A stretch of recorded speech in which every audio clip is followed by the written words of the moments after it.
Salut les gens, c'est le pigeon de la Haute-Gaule. Alors on est vendredi 24 mai, 9h06 du matin. J'espère que vous m'entendez bien parce qu'il y a du chaos sur la route. Je me faisais une réflexion, je m'en fais beaucoup des réflexions. Il y en a qui trouvent que je cogite de trop, mais tant que tu réfléchis, t'es humain, quoi, tu vois. Je me dis, mais allez, on est le 24 mai, le 26 mai, ce sont les élections européennes. Hein. Donc ça veut dire que ça va changer, entre guillemets, des choses pour l'Europe, mais pas directement pour votre pays. Si, indirectement, mais pas directement. Et je me dis, voilà, ça fait 2-3 semaines, presque un mois que je vois des affiches partout en Belgique, des têtes de bite sur tête de bite qui sourient pour te faire croire qu'ils sont gentils. Ça, c'est un outil de communication. Tu montres un sourire plein de dents qui montre ses dents ne mord pas forcément, tu vois. Bref. En Belgique, Charles Michel qui a démissionné du gouvernement et qui monte sa tête partout. Enfin, il a démissionné de son rôle de Premier ministre tout en continuant à gouverner, entre guillemets, parce que voilà, il est plus Premier ministre officiellement, mais officieusement, c'est quand même lui qui tient le crachoir, même s'il a un peu moins de pouvoir et de prérogatives qu'il n'en avait en étant Premier ministre, et puis on voit sa tête partout. Ce type aurait déjà dû quitter le gouvernement, mais alors depuis un bail, quoi. C'est même pas une question d'aveu d'échec, c'est une question de cohérence avec soi-même. Enfin bref, c'était pas ce que je voulais dire. Ce que je voulais dire, c'est que ça fait 3 semaines, un mois que je reçois des tracts dans ma boîte aux lettres, du magnifique papier, comment on appelle ça, du papier satiné, du papier brillant, enfin tu vois, du beau truc, quoi, qui non seulement est fait avec notre pognon, mais en plus pollue, et ils sont tous occupés à te dire oui, tu dois faire attention à ton impact écologique, et ils t'envoient des tracts et des tracts et des tracts, et puis des affiches et des affiches et des affiches.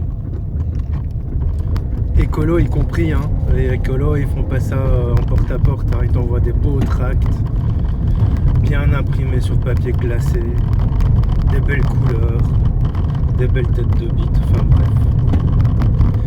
Tu peux me dire, ouais, mais c'est du papier recyclé. J'entends. Mais le recyclage de ton papier, il se fait dans des usines, et ces usines, elles polluent. Et puis le recyclage de ton papier, pour recycler le papier, qu'est-ce qu'il faut faire? Attends. Je te fais le trajet du papier. Je suis un papier issu soit de la cellulose d'un arbre, soit d'un procédé chimique qui permet de fabriquer du papier, parce qu'il y en a aujourd'hui. Je suis un papier tout neuf. Sur moi, on va imprimer des choses. Cette impression va nécessiter des machines qui polluent, puisque c'est un peu fini le temps de Gutenberg où on fait tout à la main. Cette impression va nécessiter de l'encre. L'encre qui aujourd'hui est essentiellement chimique, mais qui à une certaine époque était quand même un produit issu de la nature. Pieuvre, sèche, etc. À une époque, peut-être plus aujourd'hui. Une fois que ce papier est imprimé avec l'encre, il est conditionné, parfois emballé, parfois pas. Puis il est transporté. Allez, en prenant l'exemple d'un journal, il est transporté soit en toute boîte quand c'est un journal gratuit, soit il est transporté par un transporteur jusqu'à un kiosque où il sera vendu. Une fois ton journal vendu, il est encore transporté chez toi, soit en bus, soit en train, soit en tram, soit en voiture, soit à pied, soit à vélo, soit en volant, si tu sais voler. Une fois chez toi, il sert à être lu. Il est lu en majorité parce que, trouve-moi une seule personne qui lit le journal ou n'importe quel magazine de A à Z. Une fois lu, il finit à la poubelle. ou au feu. Chez moi, il finit souvent au feu, feu à barbecue ou feu, feu de salon. Une fois au feu, ça vient descendre et ces cendres éventuellement pourraient être compostées, mais bon, c'est blindé d'encre, et cette encre laisse un impact chimique, c'est pas bon pour ton compost. Puis, disons qu'il est ramassé par le recyclage. Tu mets ça dans ta poubelle jaune, je sais pas de quelle couleur elle est en France, dans les autres pays d'Europe, ou en tout cas en Belgique, la poubelle est jaune.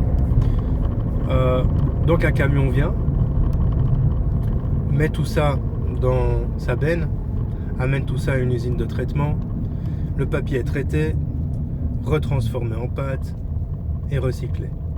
Et c'est reparti. Il est renvoyé sous forme de rouleau recyclé. Alors ça donne bonne conscience, il est recyclé. Dans des imprimeries qui réutilisent le papier recyclé. Alors ils sont tous fiers de marquer dessus papier recyclé. Mais ton recyclage déjà, il a fait que le papier a été traité, transporté, jeté, retransporté, retraité, réimprimé. L'impression nécessite de l'encre. Tiens, là je vois des affiches pour tête de bite. Ton recyclage nécessite de l'encre, de l'électricité pour faire tourner les machines, les usines qui recyclent, qui impriment, les usines qui... Ben voilà, tout ça c'est du... Je vais pas faire tout le topo, t'es un peu intelligent, tu vois ce que je veux dire. Tout ça c'est de la pollution. Et des tracts, j'ai une caisse, on va dire plus ou moins un tiers de mètre cube de tracts reçus depuis le début de la campagne électorale, et ça c'est à peu près tous les ans, voire tous les 2 ans. Sans compter toutes les affiches qui nécessitent du transport, qui nécessitent aussi de l'impression, qui sont collées par des gens qui viennent en voiture parfois pas, qui vont les coller, etc. Donc en fait finalement, c'est la numéro 2 de la série, t'en as pas marre d'être un pigeon. On te dit, ton diesel, il peut plus rentrer dans Bruxelles, il peut plus rentrer dans Paris parce qu'il n'est pas aux normes Euro 5, Euro 6, Euro 7, Euro sceptique, j'en sais rien moi. Mais en attendant, toi, tu reçois une chier de tracts dans ta boîte aux lettres. Première réflexion. Deuxième réflexion. Ça fait 26 ans que je vote, ou pas. Parce que parfois je mets un vote blanc, ça change rien. Enfin bref, ça fait 26 ans que je vais aux élections, aux urnes. Et j'ai toujours les mêmes têtes de penauds qui sont là, toujours. Tu votes pour un nouveau, tu vois jamais la tête du nouveau gouvernement. Tu vas me dire, oui, mais nous, on a Macron.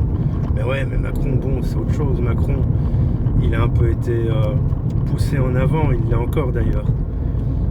Bref, tout ça pour dire, est-ce que t'en as pas marre d'être un pigeon? Alors pourquoi est-ce que toi, moi je suis en voiture, dans un diesel, je pollue, là je vais chercher du pain, je vais chercher des fruits, etc. Mais pareil, pour les fruits et légumes, on te dit oui, va au magasin bio, l'impact est meilleur, etc. Mais ta mangue, elle vient d'où, gros? Même bio, elle vient d'où ta mangue? Ta mangue, elle vient du Pérou. Ta mangue, elle vient d'Espagne ou de je ne sais où. Enfin voilà, tout ça pour dire, je me faisais cette petite réflexion, est-ce que t'en as pas marre d'être un pigeon? Moi j'en ai ras le bol et petit à petit il faut que ça change. Voilà, salut les gens.